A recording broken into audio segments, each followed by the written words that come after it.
We wanted to see Given all the talk about AI generation if it is actually useful for audiobooks. or voiceover roles.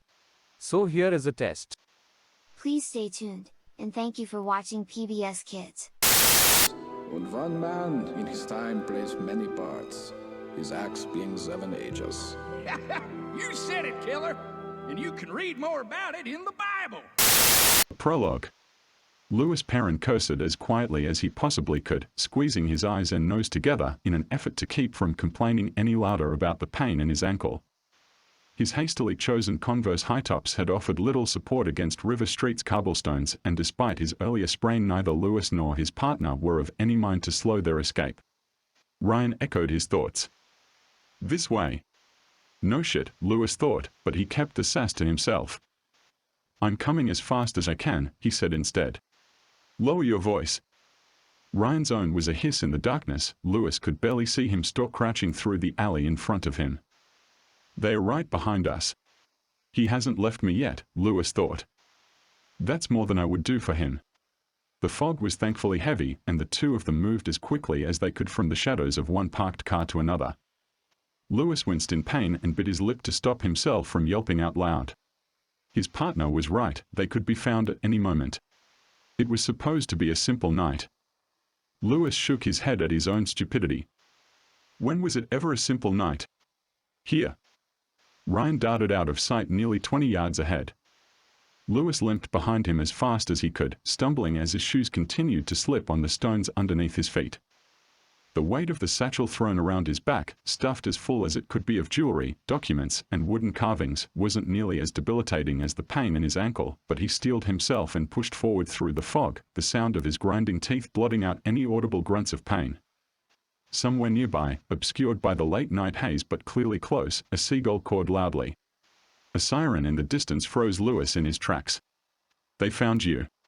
Closer than he would have thought, a door banged open, eliciting an angry AWK from the seagull and the smallest drip of urine from Louis.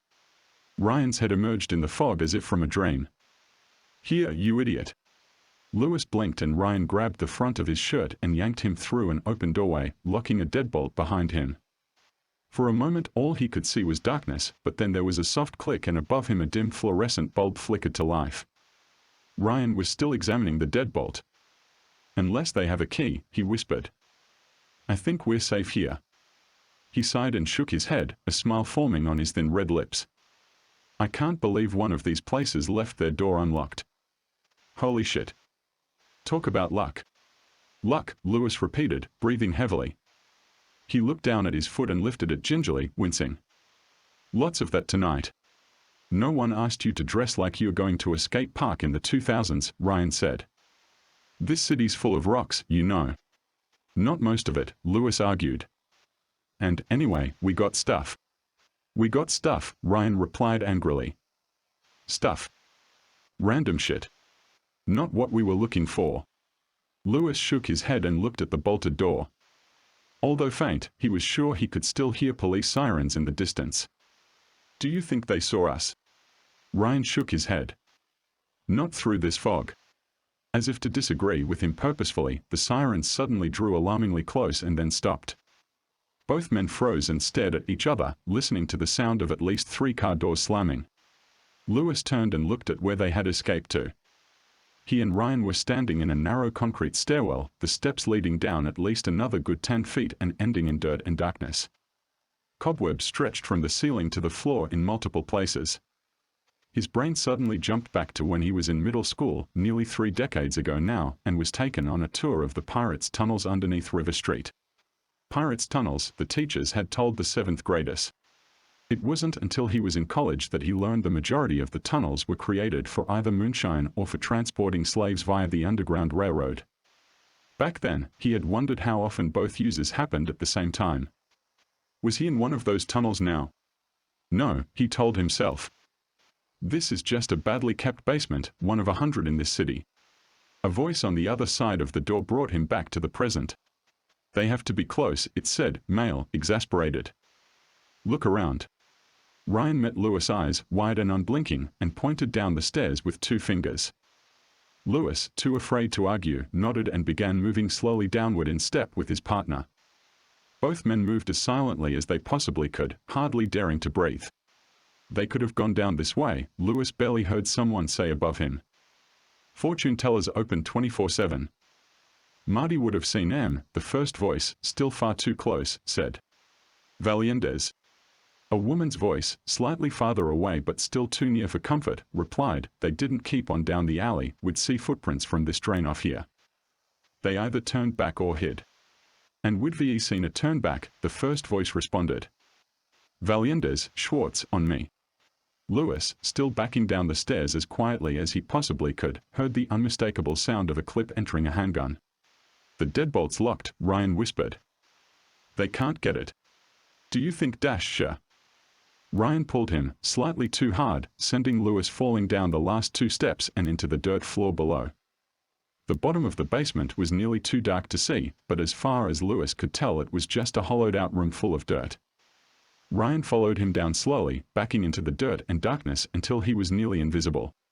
In the back of Lewis's mind, he wondered if there were tunnels hidden in the black that he just couldn't see, tunnels that might have been in use 100 years ago.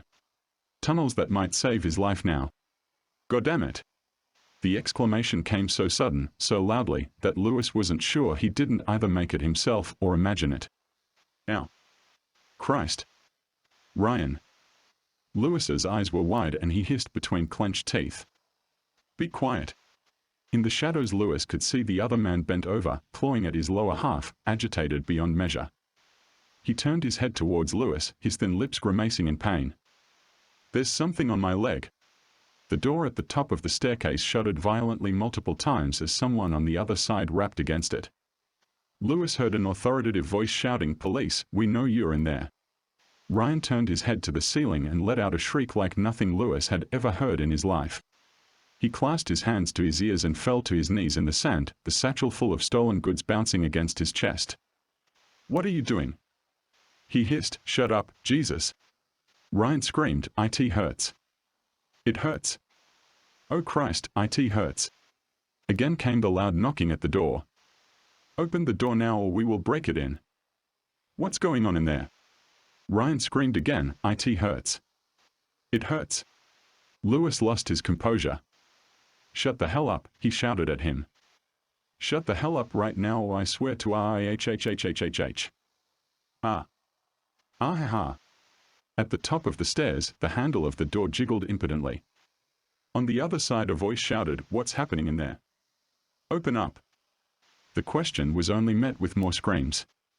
A second voice joined the other outside the door. "This is the police. Open the door." Lewis shrieked in a pitch he never thought possible, his eyes welling with tears. Ryan's head rolled into view for the briefest of moments before it too vanished before his eyes. As he felt more and more of them tugging at his midsection, Lewis thought he heard someone ask, faint and far away, "Goddammit, what's happening in there?" "They are eating me," Lewis said, but he didn't have the energy to scream, and so no one heard him. The end.